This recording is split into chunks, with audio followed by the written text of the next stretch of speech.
नमस्कार मित्रों, मेरा नाम है मुनाल पटेल और आज है 15 फरवरी मंडे। यानी यूपीएससी प्रीलिम को करीब 132 डेज़ के आसपास बचा है। 4 महीने और उसके ऊपर शायद 10-12 दिन। तो ये जो करीब 4 महीने प्रीलिम से पहले बचे हैं, तो 4 प्रकार के लोगों ने इंट्रोस्पेक्ट करने की ज़रूरत है। आत्ममंथन, जिसमें पहला है स्पेक्यूलेटर्स। कुछ लोग जो ये पूरा दिन लगे रहते हैं कि यूपीएससी नोटिफिकेशन आया कि नहीं, और आया तो उसमें कोरोना के चलते अटैम्प्ट बढ़ा कि नहीं। भाई जब आएगा तो पता चल जाएगा। जब भी नोटिफिकेशन आता है तो अप्लाई करने के लिए करीब करीब 30 दिन का टाइम दिया जाता है। तो ऐसा नहीं कि पूरी दुनिया फॉर्म भर देगी और आपको पता नहीं चलेगा और आप रह जाने वाले। तो पढ़ाई पे ध्यान दीजिए। दूसरे तत्व हैं चिंताजीवी, जैसे वो होते हैं आंदोलनजीवी, ऐसे कुछ होते हैं चिंताजीवी। एंग्शियस, पूरा दिन मैं टेस्ट सीरीज ज्वाइन करूँ कि नहीं, मैं ये वाली किताब पढ़ूँ कि नहीं, मैं वो वाला मटेरियल अपलोड हुआ देखूँ कि नहीं। 100 दिन की स्ट्रैटेजी, 40 दिन की स्ट्रैटेजी, 50 दिन की स्ट्रैटेजी। यूपीएससी प्रीलिम को 1 घंटा बाकी हो तब भी अगर कोई वीडियो अपलोड करे कि यूपीएससी के प्रीलिम से पहले 1 घंटे में क्या करे, उसकी स्ट्रैटेजी। ये चिंताजीवी लोग पूरा दिन बस उसी में लगे रहते हैं। असल में कोई एक चीज़ लेके पूरा पढ़ने की जगह ये पढ़ूँ या वो पढ़ूँ, उसी में लगे रहते हैं। तीसरे तत्व बाबू सोना कि बस मुझे हर टॉपिक में घुस जाना है, प्रीलिम में मुझे हाईएस्ट स्कोर का मेडल लेके आना है। भाई प्रीलिम में हाईएस्ट स्कोर आप हासिल भी करो तो भी वो फाइनल मेरिट लिस्ट में गिनते नहीं, उसका कोई अलग से मेडल मिलता नहीं। प्रीलिम में आपका हाईएस्ट स्कोर होगा तो कोचिंग क्लास वाले आपको ज़्यादा सैलरी देंगे, ऐसा भी कोई पैटर्न नहीं है। प्रीलिम फेल हुआ आदमी वो भी पढ़ाने जाए, उसको भी कोचिंग वाले 1 घंटे का 500 रुपये देंगे, और प्रीलिम में हाईएस्ट स्कोर लेके आए उसको भी 500 रुपये देते हैं। उसी तरह मेंस में मेरे ये पेपर में हाईएस्ट मार्क थे, मेरे निबंध के ये पेपर में हाईएस्ट मार्क थे। All those things are immaterial if you can not get into final selection.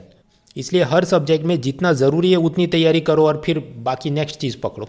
और चौथे प्रकार के तत्व जिन्होंने इंट्रोस्पेक्ट करने की ज़रूरत है वो है भक्त। भक्त मतलब कुछ ऐसे स्टूडेंट कि उनका जो भी फेवरेट यूट्यूबर हो, वो जो भी वीडियो अपलोड करे या पढ़ाए वो भगवान है, भले वो एग्ज़ाम के लिए कुछ काम का हो कि नहीं हो। आजकल मैं देख रहा हूँ कि कॉम्पिटिटिव एग्ज़ाम के साथ जुड़े हुए कुछ यूट्यूबर्स वो एग्ज़ाम रिलेटेड पढ़ाने की जगह ये भारत चीन और नेशनलिस्ट इश्यूज़ पूरा घुस घुस के बहुत ज़्यादा डिटेल में पढ़ाना उन्होंने शुरू किया है। शायद उनकी कुछ बैकएंड में और महत्वाकांक्षा हो सकती है कि मैं ऐसा सब बना के मैं बड़ी राष्ट्रभक्त वाली कोई इमेज बना दूं और फिर मुझे उससे बीजेपी का जो भी लोकसभा विधानसभा का चुनाव का टिकट मिले या XYZ थिंग करके घुस घुस के जो हर चीज़ भारत चीन हर एक नदी नाले और नहर का नक्शा पढ़ाया जाता है। आप सब खुद से देखो कौन सी एग्ज़ाम में कितना पूछ रहे हैं। अगर हम बात करें यूनिफॉर्म्ड सर्विसेज, मतलब ये army navy air force BSF CRPF, उन सब के लिए यूपीएससी जो एग्ज़ाम लेता है CDS exam and CAPF exam, 2020 दिसंबर में जो पेपर हुआ CAPF का, और अभी फरवरी में 2021 में CDS का पेपर हुआ, दोनों उठा के आप देख लो आराम से। इस टाइप की बारीक रॉ एजेंट और वो सब चीज़ पूछते नहीं भाई। ज्योग्राफी में पूछते हैं तो जो straight forward physical geography like class 11-12 geography, places in news पूछा तो वो भी जो बड़े करंट अफेयर्स में हो। भारत चीन के बीच हर नदी नाला और नहर और उसका ये नक्शा देखो और इसमें घुस जाओ, नहीं पूछा है। इवन हार्डकोर मिलिट्री टाइप की चीज़ें जो पूछते हैं तो कौन सा लेटेस्ट मिसाइल या फाइटर जेट या टैंक या वेपन, उसकी बात होती है जो बहुत चर्चा में रहा हो, या कोई मिलिट्री एक्सरसाइज या नेवी का कोई रेस्क्यू ऑपरेशन, ये कोरोना में भारत के नागरिकों को वापस लाए, ऐसी बात होती है। वो वाला कोवर्ट स्ट्राइक हुआ था और इधर इसमें घुस के सर्जिकल स्ट्राइक किया था, उस टाइप की चीज़ें जो ऑफिशियल प्रेस स्टेटमेंट में सरकार ने न बताया हो, दोज आर नॉट हैपनिंग।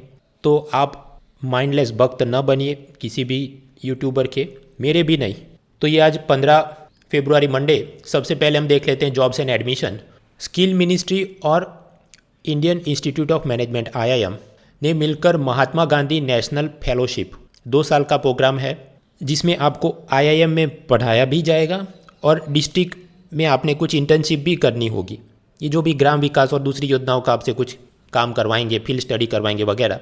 पहले साल हर महीने 50,000 रुपये का स्टाइपेंड और दूसरे साल हर महीने 60,000 रुपीज़ का stipend. So if you are interested, last date to apply is 27 March.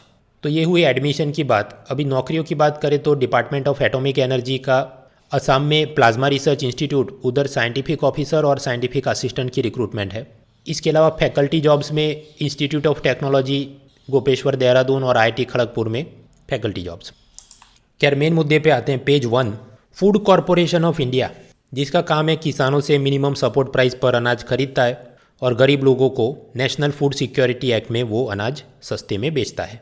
तो बीच में जो उसका नुकसान हुआ, महंगा खरीदा और सस्ता बेचा, तो बीच में जो नुकसान हुआ उस पर सरकार उसको सब्सिडी देती है। पिछले 2 इकोनॉमिक सर्वे ने रेकमेंड ये किया है कि सब्सिडी बिल फिजूल में बढ़ रहा है, प्रोक्योरमेंट अननेसेसरी बहुत ज़्यादा हो रहा है। इसके सोल्यूशन क्या हो सकते हैं? गरीबों में भी जो थोड़े कम गरीब हैं, यानी अबोव पॉवर्टी लाइन, गरीबी रेखा से थोड़े ऊपर हैं, तो उनको थोड़ा महंगे में बेचो, 3 रुपये नहीं 5 रुपये प्रति किलो चावल बेचा जाए वगैरह। केंद्र सरकार राज्यों को ये जो अनाज सप्लाई करती है एट सेंट्रल इशू प्राइस, उसमें थोड़ी बढ़ोतरी की जाए। और तीसरा, कुछ गरीबों को सीधा डायरेक्ट बेनिफिट ट्रांसफ़र के नाम पर मान लीजिए 40 रुपये उसके बैंक खाते में ही जमा कर दो कि तुम अब जाके बाज़ार से चावल खरीद लेना, एफसीआई नहीं देगी, ताकि एफसीआई को इतना सारा स्टोरेज और प्रोक्योरमेंट करना नहीं पड़े। तो ये तो ऐसी चीज़ है जो पहले भी 3-4 बार रिपीट हो चुकी है और वापस ये फिर से आज इंडियन एक्सप्रेस ने वही राग आलापा है। पेज 1 पर दूसरे समाचार, आज से 2 साल पहले पुलवामा अटैक में सीआरपीएफ के 40 जवान शहीद हुए थे, उसका स्मृति कार्यक्रम। और वहाँ प्राइम मिनिस्टर मोदी ने भारत में ही डिज़ाइन की गई और उत्पादन की गई Arjun mark 1A battle tank सेना को समर्पित की। इसके अलावा पेज 1 पर एग्ज़ाम के लिए कुछ काम का नहीं, ग्रेटा थनबर्ग की एक सहेली दिशा रवि, जिसने ये किसान आंदोलन की ऑनलाइन टूल किट बनाई थी, उसे पुलिस ने अरेस्ट किया। और फिर अब तो ऐसे ही इंडिविजुअल पर्सन की कंट्रोवर्सी के बारे में अभी भविष्य में और 500 कॉलम और समाचार कमेंट्री आती रहे, तो अपने लिए काम के नहीं आगे बढ़ो। पेज 2, 3, 4, 5 पे आज एग्ज़ाम के लिए कुछ काम का नहीं। पेज 6, केरला के कोची में प्राइम मिनिस्टर मोदी ने इंटरनेशनल क्रूज़ टर्मिनल का उद्घाटन किया। क्रूज़ टर्मिनल मतलब एक तो होते हैं ऐसे शिप जहां पर आप सामान लाद कर कार्गो ट्रांसपोर्ट करते हैं, और दूसरे होते हैं क्रूज़, मतलब वो टूरिस्ट जो घूमने जाते हैं, सैर करने के लिए जाते हैं। तो ऐसा नया इंटरनेशनल क्रूज़ टर्मिनल कोची में, इसकी कैपेसिटी इतनी ज़्यादा बड़ी है कि एक साथ में 5000 पैसेंजर को हैंडल कर सकता है। और साथ ही साथ कोची के वल्लापरादम को वेलिंगटन आइलैंड के साथ कनेक्ट करने के लिए एक रो वेसल सर्विस भी शुरू करवा रहे हैं। तो प्लेसेस इन न्यूज़ में याद रखने लायक मुद्दे। पेज 7 एग्जाम में कुछ काम का नहीं। पेज 8 कॉलम्स, कॉलम में लेफ्ट साइड पर 2-2 पैराग्राफ के छोटे कॉलम में वो बिहार में कोरोना टेस्टिंग का स्कैम इंडियन एक्सप्रेस ने जो एक्सपोज किया, उसकी कॉलम काम की नहीं। दूसरा, सुप्रीम कोर्ट का कॉलेजियम सिस्टम जो कि जजों की नियुक्ति के लिए नाम पसंद करता है, लेकिन उसी में चीफ जस्टिस और दूसरे जजों में मतभेद के चलते कुछ हाईकोर्ट के जज के अपॉइंटमेंट अटके हुए हैं, उसकी निंदा का कॉलम। तो ये निंदात्मक स्वर एग्जाम के लिए काम का नहीं, जुडिशरी के बारे में आगे बढ़ो। तीसरा बड़ा कॉलम है 15 फाइनेंस कमीशन, जिसके चेयरमैन आप जानते हैं कौन, NK सिंह। उनको प्रेसिडेंट ने कहा था 2 रिपोर्ट देने। पहला रिपोर्ट फाइनेंशियल ईयर 2020-21 के लिए, उसमें मुद्दे क्या थे वो मैं Win20 CSP सीरीज़ में पढ़ा चुका हूँ। अब monal.org/डाउनलोड और उसमें Win20 CSP सीरीज़ पे स्क्रॉल डाउन करके देखो, आपको वीडियो लिंक और सब मिल जाएगा, वो पढ़ के ख़त्म कीजिए। दूसरा रिपोर्ट कहा था 2021-22 फाइनेंशियल ईयर से लेके 2025-26 फाइनेंशियल ईयर के लिए बना के देना है। पिछले साल ही वो तो फाइनेंस कमीशन ने दे दिया था, लेकिन अभी ये जो फरवरी का बजट सेशन हुआ उसमें सरकार ने वो चीज़ संसद में रखी थी, उसके बारे में इधर कॉलम लिखा है। हालांकि ये कॉलम में सीधा सीधा तो कुछ काम का नहीं, क्योंकि इसका जो थीम है वो वही बजट टाइप का कि इसमें इतना पैसा क्यों ज़्यादा दिया, इसमें कम क्यों दिया, तंबूरा हाथ से क्यों बजाते हैं, मुंह से क्यों नहीं बजाते। That is the type of discussion here. वो काम का नहीं। जो काम की चीज़ है वो मैं आपको अलग से बता देता हूँ। पहला, ये जो रिपोर्ट नंबर 2 है फाइनेंस कमीशन का 2021-22 से लेकर 2025-26, मेन मुद्दे क्या है। सभी राज्य, लद्दाख, जम्मू कश्मीर, इन सबको कुल मिलाकर केंद्र सरकार अपने टैक्स में से उन्होंने 42% शेयर देना होगा। हालांकि इसमें आप जानते हैं कि लद्दाख और जम्मू कश्मीर तो यूनियन टेरिटरी है, इसलिए उनको हम अलग देखें, क्योंकि उनका पैसा तो केंद्र सरकार अपने पॉकेट में ही रखेगी और खुद से ही खर्च करने वाली। तो बाकी के राज्यों को कितना मिल रहा है, 42% माइनस ये जम्मू कश्मीर को जा रहा है 1%, उसको माइनस कर दो 41%, यानी जम्मू कश्मीर लद्दाख के अलावा वाले जो राज्य हैं उन्हें 41% केंद्र सरकार अपने टैक्स में से देने वाली है। दिल्ली और पुडुचेरी का केस क्या भाई, दिल्ली और पुडुचेरी वो यूनियन टेरिटरी हैं, तो उनका भी पैसा अलग से नहीं जाता, वो केंद्र सरकार अपने पास रख। और फाइनेंस मिनिस्ट्री अपने विवेक से ऑन इट्स ओन डिस्क्रिशन वो थोड़े बहुत करोड़ रुपए उनको देगी। फाइनेंस कमीशन का उधर बोलने का कोई सीन नहीं होता। इसके अलावा नए फाइनेंस कमीशन ने ये अलग अलग ग्रांट यानी अनुदान का पैसा देने की बात की है, revenue deficit, local body, disaster management, जो चीज़ें वो मोर और less just like the report number 1 जो पिछले साल हमने पढ़ लिया था। नई बात यह आई कि आप जानते हैं वो अलग अलग फंड होते हैं, कंसोलिडेटेड फंड ऑफ इंडिया जिसमें से पैसा खर्च करना है तो पार्लियामेंट की अनुमति चाहिए। दूसरा होता है पब्लिक अकाउंट, उसमें से पैसा खर्च करना है तो हर बार पार्लियामेंट की अनुमति नहीं चाहिए। उसी के अंदर एक नॉन लाप्सेबल फंड बनाया जाएगा जिसका नाम होगा modernisation fund for defence and internal security, रक्षा और आंतरिक सुरक्षा का आधुनिकीकरण करने के लिए एक कोष या निधि। नॉन लाप्सेबल मतलब 31 मार्च तक आपने फाइनेंशियल ईयर में पैसा खर्च नहीं किया तो ऐसा नहीं कि वो पैसा वापस कुछ समझिए कंसोलिडेटेड फंड में जाए और वो उधर ही रहेगा, हर बार पार्लियामेंट की अनुमति लेने नहीं जाएंगे। उसमें करीब 2 लाख करोड़ से ज़्यादा दिए गए वगैरह। तो ये प्रमुख मुद्दे हैं नए रिपोर्ट में। कंट्रोवर्सी क्या चल रही है? पहली कंट्रोवर्सी तो ये कि फाइनेंस कमीशन का काम है केंद्र सरकार के टैक्स की रकम में से राज्यों को पैसा दिलवाना। उसका काम ये नहीं है कि केंद्र सरकार का पैसा केंद्र सरकार अपने पास रखे, ऐसा करवाने के लिए डिफेंस और इंटरनल सिक्योरिटी मॉडर्नाइजेशन फंड के नाम पर इतने लाख करोड़ रुपए अलग करवा दिए जाए। तो ये तो मतलब राज्यों के साथ नाइंसाफ़ी हो रही है क्योंकि उनको केंद्र के टैक्स में से इतना पैसा कम मिलेगा। और दूसरा ये जो बहुत सारे ग्रांट्स देने की बात है उसमें भी हर जगह परफॉर्मेंस इंसेंटिव और अगर आपने ये वाला काम किया होगा तो ही आपको इतना पैसा मिलेगा। उसी तरह ये राज्यों को जो 41% टैक्स में से रकम मिलने वाली है उसमें भी सब परफॉर्मेंस इंसेंटिव की, टोटल फर्टिलिटी रेट, प्रजनन दर कितना कम करवाया है, राज्य सरकार अपने टैक्स वसूलने में कितनी सीरियस है वगैरह। तो गरीब राज्य को ज़्यादा पैसा मिलना चाहिए, ऐसा जो एक्विटी यानी समता की भावना होनी चाहिए उसकी जगह परफॉर्मेंस सेल्स टीम जैसा करवा रहे हैं ये। तो जो राज्य में राज्य सरकार ही खराब किस्म की है उन राज्यों के साथ नाइंसाफ़ी होगी क्योंकि उनके लोकल लोगों को उतना पैसा जाएगा नहीं, just because their own state governments are not efficient. तो फिजल फेडरलिज्म, वेलफेयर के ये सब चिंता के विषय है। तीसरा कॉलम है कोरोना वैक्सीनेशन। आप जानते हैं फ्रंटलाइन वर्कर्स को प्रायोरिटी में दिया जाता है, लेकिन फ्रंटलाइन वर्कर्स में भी सैनिटेशन वर्कर, सफाई कर्मियों को तो दिया ही जाता है कोरोना वैक्सीन, लेकिन उसमें जो मैनुअल स्कैवेंजर हैं उनको नहीं दिया जा रहा है, ऐसी कुछ रिपोर्ट और उनका ध्यान नहीं रखा जा रहा है। उनको जल्द से जल्द वैक्सीन देना चाहिए। तो वो तो एक लाइन का समाचार हुआ, इतना बड़ा कॉलम एग्जाम के लिए काम का नहीं। आगे बढ़ते हैं पेज 9 के columns. Agriculture professor Ashok Gulati, उन्होंने चीन, इजराइल और भारत के एग्रीकल्चर की तुलना की है कि तीनों देशों में कितने वर्कर्स एग्रीकल्चर में काम करते हैं, एग्रीकल्चर उन देश के जीडीपी में कितना कंट्रीब्यूट करता है वगैरह। आंकड़े जो स्लाइड में आराम से पढ़ लो या एक्सेल फाइल में देख लेना। कुल मिलाकर पता चलता है कि चीन में सिंचाई वाली ज़मीन भारत से कम है, फिर भी हमसे 3 गुना ज़्यादा कृषि उत्पादन करते हैं।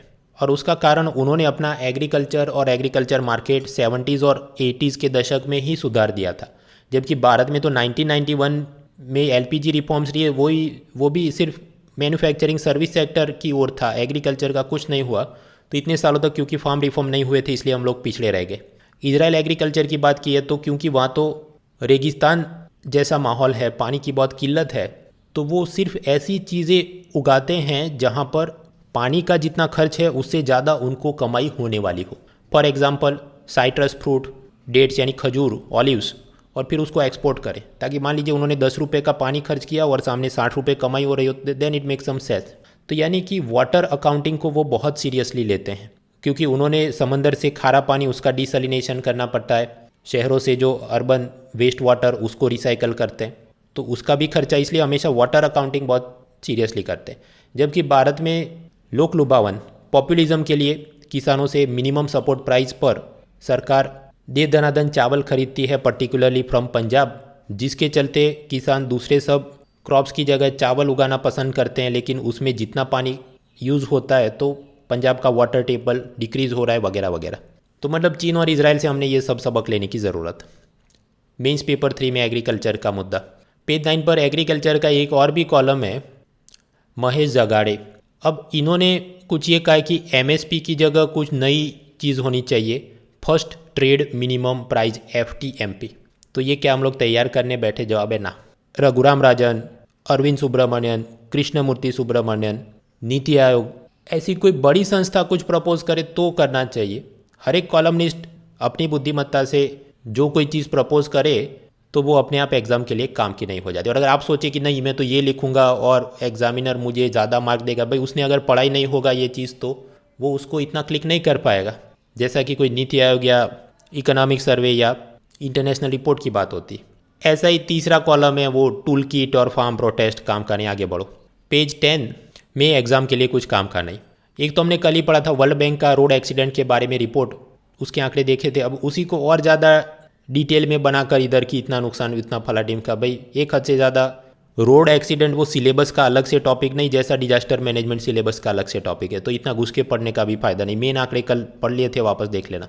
दूसरे समाचार केरला से, कोची मुजरीज बायनाल, तो वो असल में कोई आर्ट कल्चर टाइप की इवेंट है और केरला अब सोच रहा है कि हम बड़े म्यूजियम की जगह छोटे छोटे मिनी म्यूजियम बनाएंगे। खैर वो स्टेट स्पेसिफिक एक हद से ज़्यादा हमारे लिए दिमाग खर्च करने का फ़ायदा नहीं, आगे बढ़ो। Page 11 explain series. आंध्र और ओडिशा के बीच एक कोटिया रीजन है जहाँ पर कुछ गांव हैं, आंध्र प्रदेश बोलता है हमारे गांव हैं, उड़ीसा बोलता है नहीं हमारे गांव हैं, वो झगड़ा चल रहा है। ऐसे बॉर्डर एरिया के डिस्प्यूट वो कर्नाटक और महाराष्ट्र के बीच भी हैं और कुछ और राज्यों में भी होंगे, तो एक दो लाइन में पता होना चाहिए। इधर तो ये पूरा what is the current status and फला ढिमका, भाई अगर आप ये ओडिशा या आंध्र प्रदेश से बिलोंग करते हैं, यूपीएससी इंटरव्यू में जाने वाले हैं, तो फिर दिमाग खर्च करना चाहिए, otherwise not so greatly important for everyone. दूसरी एक्सप्लेन सीरीज़ है कि 1962 में भारत चीन की लड़ाई में कैलाश रेंज का क्या महत्व था, उधर रेजांगला गुरुंग हिल में क्या हुआ था, 2020 में भारत की सेना ने उसमें कौन सा हिल कैप्चर किया, वगैरह वगैरह, जो आज मैंने वीडियो की शुरुआत में ही आपको बताया। हर चीज़ को एग्ज़ाम यूटिलिटी से देखना चाहिए। भारत की सेना ने जितना यहाँ पर पराक्रम किया उसको सैल्यूट है, लेकिन जहाँ तक कॉम्पिटिटिव एग्ज़ाम की बात है, आप पाएंगे कि ये कंबाइंड डिफेंस सर्विस, सीएपीएफ, ऐसी ये सभी परीक्षाओं में जो एमसीक्यू आते हैं उसमें ये पुरानी युद्ध में क्या हुआ था एक एक जगह पर वो नहीं पूछते। लेटेस्ट मिसाइल या वेपन कौन सा आया, लेटेस्ट मिलिट्री एक्सरसाइज कौन सी हुई, या ये नेवी या आर्मी के डिज़ास्टर या कोरोना रिलीफ ऑपरेशन के नाम क्या थे, उस टाइप की चीज़ हमको पता होनी चाहिए। हाँ बेशक जब interview stage, group discussion stage में जाए तो ये सब पूछ सकते हैं, लेकिन उससे पहले रिटर्न वाला स्टेज तो क्लियर करना है आपको। तो अभी ऐसी ये तो करीब करीब 2-3 हज़ार वर्ड्स की इन्होंने जो पूरी एक्सप्लेन सीरीज़ बनाई, इतना अभी दिमाग खर्च करने का फ़ायदा नहीं, आगे बढ़ो। तीसरी explain series ethics paper 4 attitude towards women.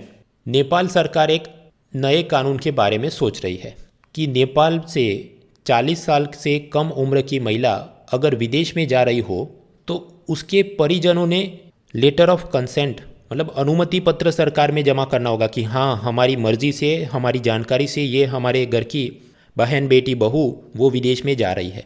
सरकार का ऐसा करने के पीछे उद्देश्य तो ये है क्योंकि नेपाली महिलाओं को खासकर मिडल ईस्ट में ह्यूमन ट्रैफिकिंग, मानव तस्करी, सेक्सुअल एब्यूज़, बॉन्डेड लेबरर्स, यौन शोषण के लिए, बंधुआ मजदूरी के लिए बेच दिया जाता है। उस पर थोड़ी रोकथाम और लगाम और मॉनिटरिंग के लिए वो कुछ ऐसा सोचते हैं। लेकिन ये तो पैट्रियार्की को प्रमोट कर रहा है। ऐसी केस कि जहाँ पर कोई बेटी खुद से विदेश में जाना चाहती हो लेकिन उसके घर के पुरुष सदस्य उसके फेवर में न हो, या कोई महिला जिसको खुद से जाना है लेकिन उसके पति के साथ कुछ तनाव चल रहा हो तो उनकी अनुमति का कंसेंट लेटर सरकार में जमा कराना पड़े, तो ये सब महिला सशक्तिकरण को तकलीफ होगी वगैरह। हाँ तो what is the way forward?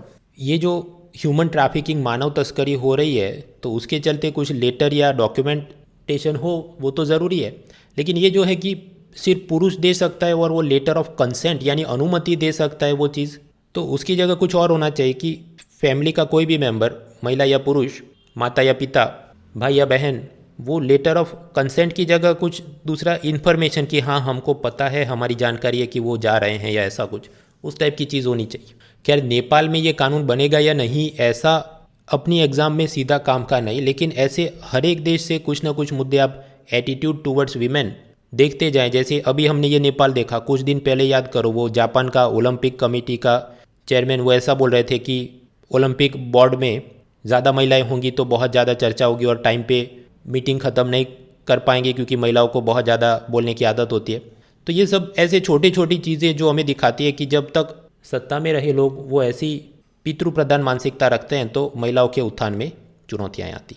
Page 12 उसमें फाइनेंस सेक्रेटरी अजय भूषण पांडे की बड़ी सी इंटरव्यू है। आपको दिलचस्पी हो तो पढ़ सकते हैं, वरना इतना सारा दिमाग खर्च करने का फ़ायदा नहीं, आगे बढ़ो। पेज 13 इंटरनेशनल समाचार में अपना मेंस पेपर 2 कंपेयरिंग कॉन्स्टिट्यूशन। तो भारत में प्रेसिडेंट का इम्पीचमेंट, महाभियोग कैसे होता है और अमेरिका में कैसे होता है वो आप पढ़ लेना। बहुत सारे मित्रों ऐसे PDF फाइल और फ्री आर्टिकल्स आपको नेट पे मिल जाएंगे, रॉकेट साइंस नहीं है। नई जानने लायक चीज़ ये है कि डोनाल्ड ट्रंप का जो इम्पीचमेंट हो रहा था, क्योंकि उनके समर्थकों ने कैपिटॉल हिल और पार्लियामेंट में जो धमाल किया, पाया गया कि डोनाल्ड ट्रंप की डिफेंस टीम, उनके वकीलों ने तो बहुत कमज़ोर केस पेश किया कि उसको देखकर कोई कन्विंस हो ही नहीं सके कि डोनाल्ड ट्रंप निर्दोष है। लेकिन फिर भी सेनेट में अल्टीमेटली उसका वोटिंग हुआ तो रिपब्लिकन पार्टी के नेताओं ने ट्रंप के समर्थन में वोट किया, तो 2/3 मेजोरिटी जो होनी चाहिए हो नहीं पाई और ट्रंप को बाइज्जत बरी कर दिया। इसका इम्प्लीकेशन क्या है कि अगली बार जब 4 साल बाद वापस प्रेसिडेंशियल इलेक्शन होंगे तो वो फ्यूचर इलेक्शन में वापस हिस्सा ले सकते हैं, क्योंकि उनको इम्पीच नहीं किया गया। तो मतलब एक प्रकार से पूरे लोकतंत्र का मजाक बना के रखा। डोनाल्ड ट्रंप ने सबसे सस्ते वाले लॉयर्स को हायर करके एकदम कमज़ोर केस पेश करवाया, क्योंकि उसको पता था कि जब वोटिंग होगी तो मेरे खिलाफ रिपब्लिकन पार्टी वाले वोट नहीं करेंगे तो मैं तो बच ही जाऊंगा, तो क्यों ज़्यादा खर्चा करूं अच्छे वकील रखने पर। यानी कि वो एक पक्का बिजनेसमैन है। खैर, इंटरनेशनल ऑर्गेनाइजेशन में ग्रुप ऑफ 7 यानी G7, जिसमें UK, Canada, France, Germany, Italy, Japan और USA हैं, उनकी नेक्स्ट समिट UK के कॉर्नवॉल में जून महीने में होगी, जहां पर भारत, साउथ कोरिया और ऑस्ट्रेलिया वैसे तो सदस्य नहीं है लेकिन उनको भी पार्टिसिपेट करने के लिए बुलाया है। प्लेसेस इन न्यूज़ में इजिप्ट में एबिडोज नाम का एक प्राचीन कब्रिस्तान, वहाँ पर दुनिया के सबसे पुरानी बियर बनाने की फैक्ट्री मिली है। भाई अपने एग्ज़ाम के लिए काम का नहीं।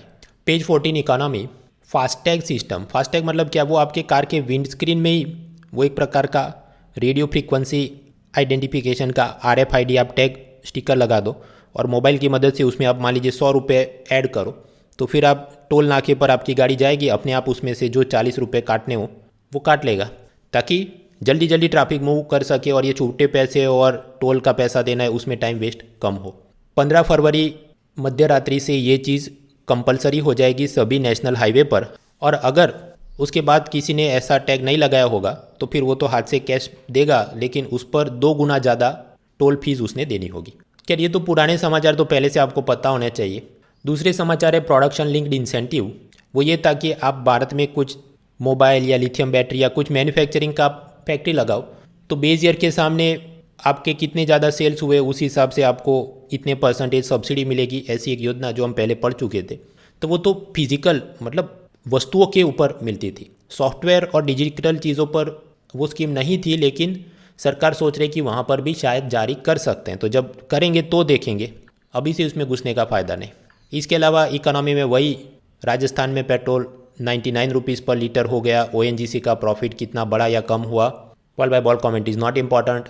पेज 15 एंड 16 स्पोर्ट्स में एग्जाम के लिए कोई समाचार नहीं। तो ये था सोमवार का न्यूज़पेपर।